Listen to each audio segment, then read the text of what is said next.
राधे राधे, जय श्री कृष्णा। पाप मोचनी एकादशी कथा आज हम इसमें श्रवण करने वाले भगवान श्री कृष्ण हरि के मुख से आंवला एकादशी व्रत कथा की और महत्तम सुनने से के बाद युधिष्ठिर बोले, युधिष्ठिर, हे मधुसूदन, मैं आपके मुख से फागुन माह के शुक्ल पक्ष को आने वाली आंवला एकादशी की कथा का और महत्व सुन चुका हूँ, तृप्त हो चुका हूँ और मैं चैत्र मास के कृष्ण पक्ष को आने वाली एकादशी के बारे में जानने को इच्छुक हूँ। इस एकादशी का क्या नाम है, इस एकादशी का क्या विधि है एवं क्या विधान है, एकादशी की व्रत रखने से किस पुण्य फल को प्राप्ति होती है, इस एकादशी के व्रत में किन किन देवताओं की पूजा की जाती है। पाप मोचनी एकादशी के नाम से जाना जाता है। एकादशी के तभी श्री कृष्ण जी बोले, इस एकादशी को पाप मोचनी एकादशी के नाम से जाना जाता है। इस व्रत को करने से मनुष्य के सभी पाप नष्ट हो जाते हैं। इस एकादशी के व्रत फल स्वरूप मनुष्य अतः समय के मेरे परम धाम वैकुंठ को प्राप्त होता है। अब मैं इसे तुम्हें पाप मोचनी एकादशी की कथा सुनाने जा रहा हूँ। तो एक समय की बात है, मंदाद को महर्षि लोभन ने एक कहानी सुनाई थी, वही तुम्हें मैं आज सुनाता हूँ, अतः इसे ध्यान पूर्वक सुनना। पाप मोचनी एकादशी व्रत कथा। एक समय की बात है, जब राजा मंदाद लोभन को आश्रम पहुंचे, उनका आशीर्वाद ग्रहण करने उनसे पूछने लगे। राजा मंदाद, हे मुनि श्रेष्ठ, आप धर्म के गृहस्थ रहस्यों का ज्ञाता हो, आप मुझे इस नरक संसार से मनुष्य के पापों का मोचन किस प्रकार हो सकता है, कृपा कर कोई ऐसा सरल सहज उपाय बताइए जिससे मनुष्य के पापों को से उन्हें मुक्ति मिल सके। महर्षि लोभन ने, हे राजन, चैत्र मास के कृष्ण पक्ष को आने वाली एकादशी, जिस पाप मोचनी एकादशी के नाम से जाना जाता है, उसके व्रत से प्रभाव से मनुष्य के अनेक प्रकार के पाप नष्ट हो जाते हैं। आज मैं तुम्हें एकादशी की कथा सुनाने जा रहा हूँ, इसे ध्यानपूर्वक सुनना।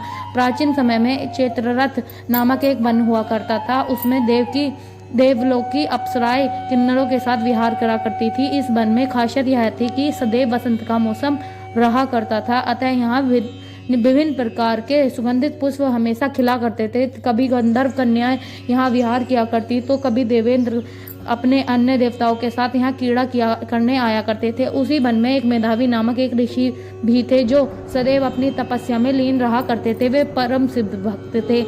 एक दिन वह मंजुघोषा नामक एक अप्सरा ने ऋषि के मेधावी को मोहित कर उनकी निकटता के अनुचित लाभ उठाने की चेष्टा की, इसलिए वह सब कुछ दूरी पर बैठकर हाथों से वीणा धारण कर मधुर गाना गाने लगी। उसी समय परम शिव भक्त महर्षि मेधावी को यह स्वयं कामदेव भी जीतने का प्रयास करने लगे। कामदेव ने अब उस सुंदर अप्सरा के भू का धनुष बनाया, कटाक्ष को उसकी प्रचंडता बनाई और उसके नयनरम नेत्रों को अप्सरा मंजुघोषा ने सेनापति बनाया। इस तरह कामदेव अपनी शत्रु भक्त को जीतने के लिए तैयार हुए। उस समय महर्षि मेधावी को अपनी युवावस्था में थे, उनका शरीर भी काफी हष्टपुष्ट था। उन्हें अपने शरीर पर ज्ञानोपवित और दंड धारण किया हुआ था, तभी उनकी छवि दूसरे कामदेव के सम्मान प्रीति हो रही थी। यह कामदेव भी वशीभूत होकर अप्सरा मंजुघोषा ने मधुर वाणी से धीरे धीरे वीणा गाना शुरू किया। उस मधुर गाने से प्रभावित होकर महर्षि मेधावी अप्सरा मंजुघोषा के मधुर स्वर और अनुपम सौंदर्य पर मोहित हो चुके थे। अब वह अप्सरा मेधावी ऋषि को कामदेव की पीड़ा जानकर उन्हें अलिंग करने लगी। महर्षि मेधावी अप्सरा मंजुघोषा के सौंदर्य मोहित होकर शिव भक्त को और रहस्य को भूल गए और कामवश अप्सरा के साथ रति क्रीड़ा मगन हो गए। काम में अधीन होने के कारण महर्षि मेधावी के समय का ज्ञान ज्ञात न हुआ। दिन और रात भूलकर काफी समय तक क्रीड़ा करने में मगन रहने लगे। बहुत समय काफी क्रीड़ा व्यतीत करने के अप्सरा मंजुघोषा बोली, है ऋषिवर, आप मुझे काफी समय हो गया है, अतः मुझे स्वर्गलोक जाने की आज्ञा दीजिए। किंतु काम के वशीभूत हुए मुनि मेधावी अप्सरा की बात सुन कहा, हे मोहिनी, अभी तो आपको संध्या बेला को आई थी हो, कल प्रातः चली जाना।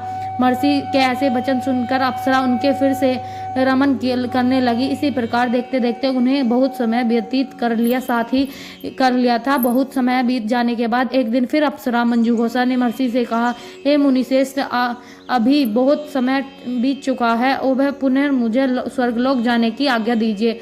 मुनि ने इस बार इस 12वीं अप्सरा के वचनों को गंभीरता से न लेते हुए कहा, हे रूपासी, अभी कहाँ इतना समय व्यतीत हुआ है, कुछ दिनों और ठहरो जाओ।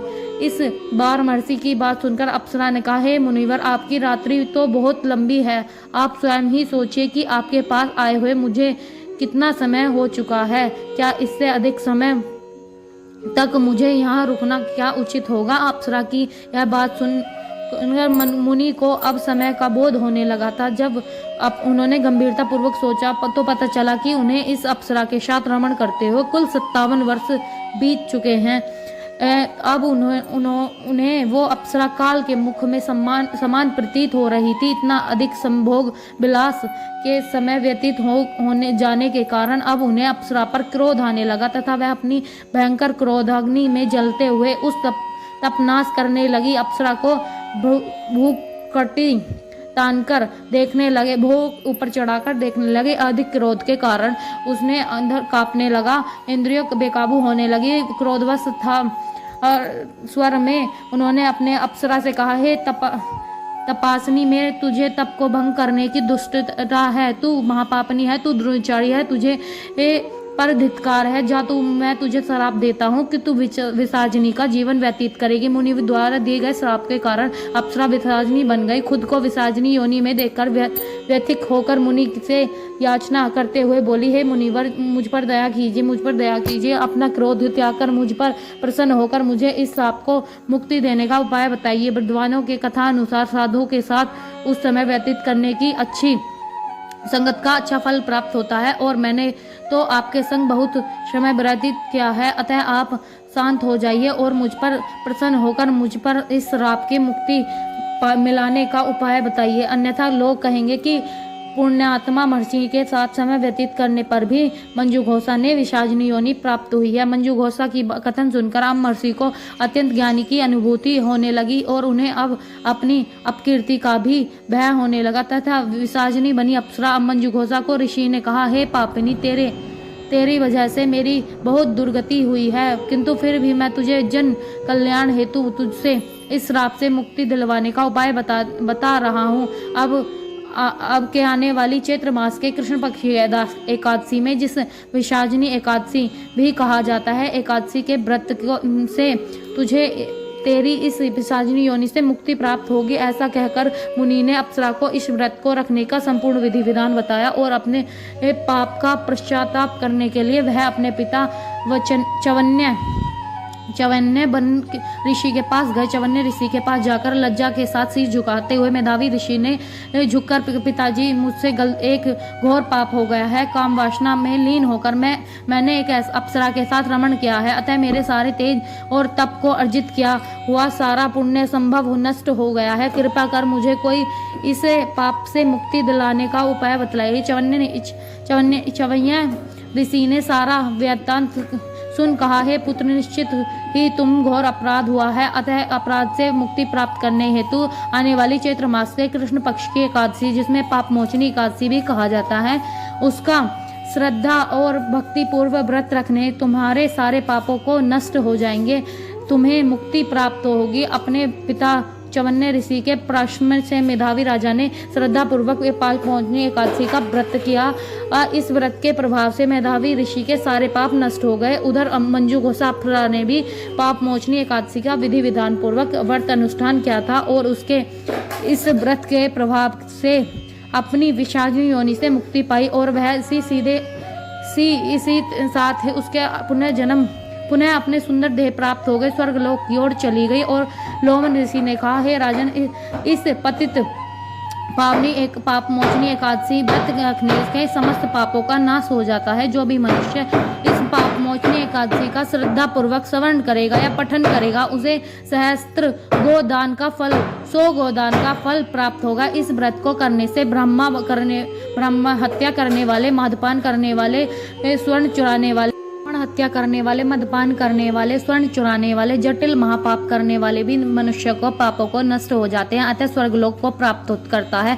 पाप मोचनी एकादशी 25 जुलाई 2025 कब है? 26 मार्च 2025। व्रत तोड़ने का प्रारंभ का समय 27 मार्च 2025 सुबह 6:25 से सुबह 8:53 तक रहेगा। पाप मोचनी एकादशी तिथि प्रारंभ 25 मार्च 2025 सन 2025 मंगलवार सुबह 5:05 तक, समाप्ति 26 मार्च 2025 बुधवार शाम 3:45 तक रहेगा। धन्यवाद।